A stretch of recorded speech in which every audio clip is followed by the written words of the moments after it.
Britain de facto continues to come to the help of the Kurdish PKK in the fight against ISIS. It comes as NATO ally Turkey bombs Kurdish positions, breaking an uneasy two-year-old ceasefire. So are we now at war with Turkey? With us is Michelle Allison from the Kurdish National Congress, the women's representative.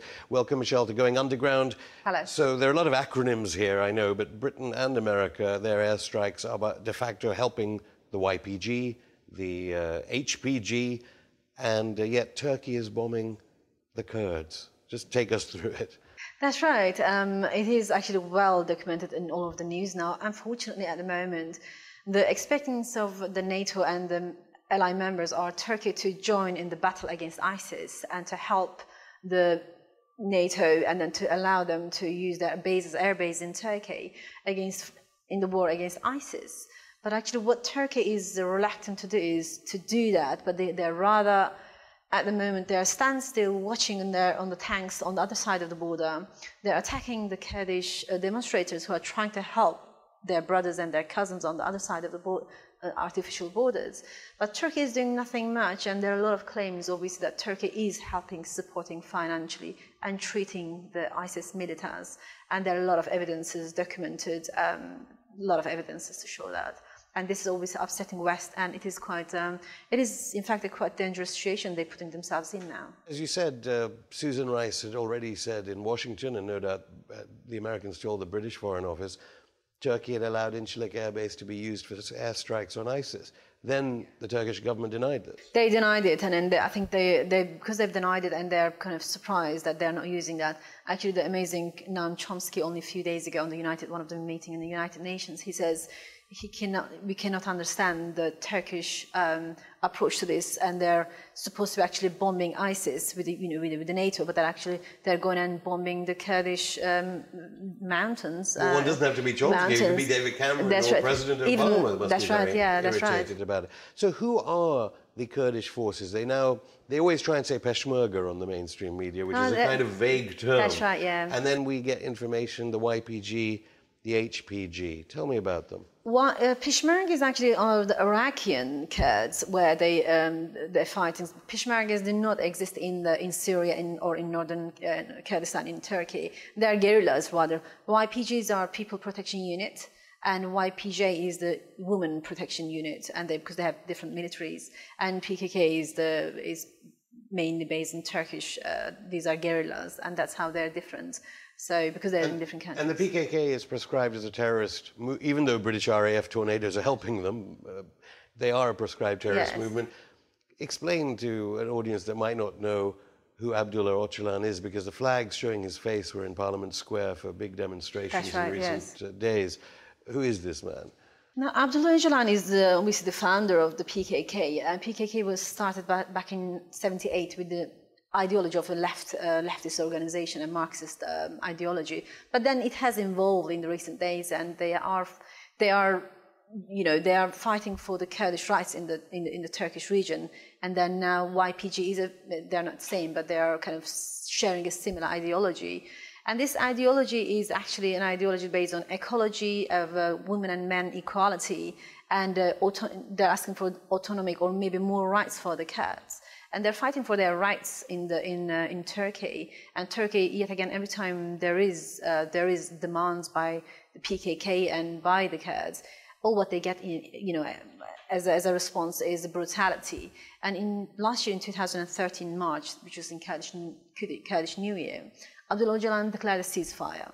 And he told the Turks, we'll sit and it's been a long-going conflict, and we should find a solution to end this conflict and sit there and then talk about, how we can live together. And apparently the recent bombing only this week, it seems a really bad answer to this ceasefire from the Turkish side.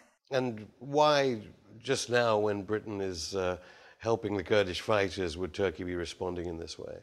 I would assume Turkey does what they always do well. They try to show the West, demonize the Kurds all the time, saying, you see, they're actually, they are attacking us and they're trying to end the ceasefire. But I'm hoping that the world is not going to buy this, because now we clearly see their approach to the Kurds about to be massacred on the other side of the region in Kobani, then one can really imagine how they would be treating their own Kurds on their own region if they're asking for any rights, if somebody can be watching the massacre happening to them. This tells a lot to the West as well. Obviously in the West, we're not blind anymore because they control the media, the Turkish government, they control everything, everything's under their control, and Kurds are really poor people and tens of thousands over the years have been killed. But when Rupert Murdoch's Wall Street Journal is supporting the Kurds against Turkey, that's right. What does this place in terms of the future of Kurds vis-a-vis British foreign policy, EU foreign policy? Any changes on? I am hoping, and we are really welcoming this, and I think it will be changing because now they're facing a Turkish government supporting ISIS against warnings, despite warnings about NATO and by the West. And then there is Kurdish forces fighting ISIS. It's like the world is fighting ISIS. We're trying to get rid of this, this cancer tumor for all of us. And PKK and ISIS and YPG is fighting ISIS. But Turkey, they're supporting ISIS and they're fighting against Kurds. I think this explains a lot to us. I think ISIS, also Turkish Prime Minister is a very pro-religious person, and he does not condemn. He could not even say that ISIS is a terrorist organization for a very long time. And the Kurdish National Congress, of which you're a representative, represents all the different factions. That's right, yeah. It's an umbrella organization. Previously, Britain has sought to, and the United States after the Anglo-American invasion of Iraq, wanted other Kurdish groups versus other Kurdish groups. So how will Britain square itself when it comes to all the different groups? Because not all the groups get on with each other. That's right. There are differences in terms of ideology and what the different Kurds stands for. But I mean, most of the Kurdish people, I think YPG and PKK and most of the Kurdish people are after very secular and very democratic establishment in the regions that they live in, the Kurdish lands. They have better relationship with the West because they have an autonomic the government. That's why. And there are 250,000 people of Kurdish origin here in Britain. That's right. You think that feeling is shared widespread in the community? It is shared. Here? You see every day there are demonstrations happening all over Britain, and communities, all the friends have been amazing as well. There's a very big awareness by all the communities all over Europe, everywhere, not only by the Kurds but by everyone else, because they can see what's happening there. So how would Mr. Öcalan be negotiating with the EU? How is he going to be doing it, given the British tornadoes are fighting obviously over in Iraq, the Americans in this fluid border region with Turkey? How will they contact him? Because of course he's in jail on this island. I have the name of the island. It's Imrel Island. Right. Yeah, he's in isolated prison in Imrel Island for a very long time, and even the conditions to negotiate for the peace process was not equal. I mean, you have the Turkey who are free, who has media, and then you have the Kurdish leader in jail trying to negotiate. It was not an equal balance. But now it is quite difficult to think how this is going to happen. Everything is very new and it's quite complex as well.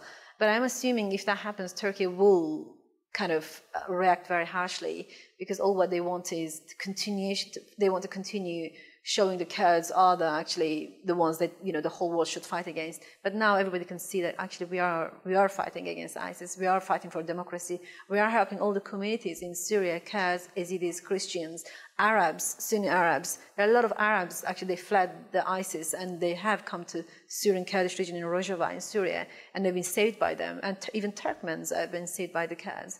And it's finally people can see actually the reality behind the two-sided policy of Turkey. Michelle Hassan, thank you. Thank you very much.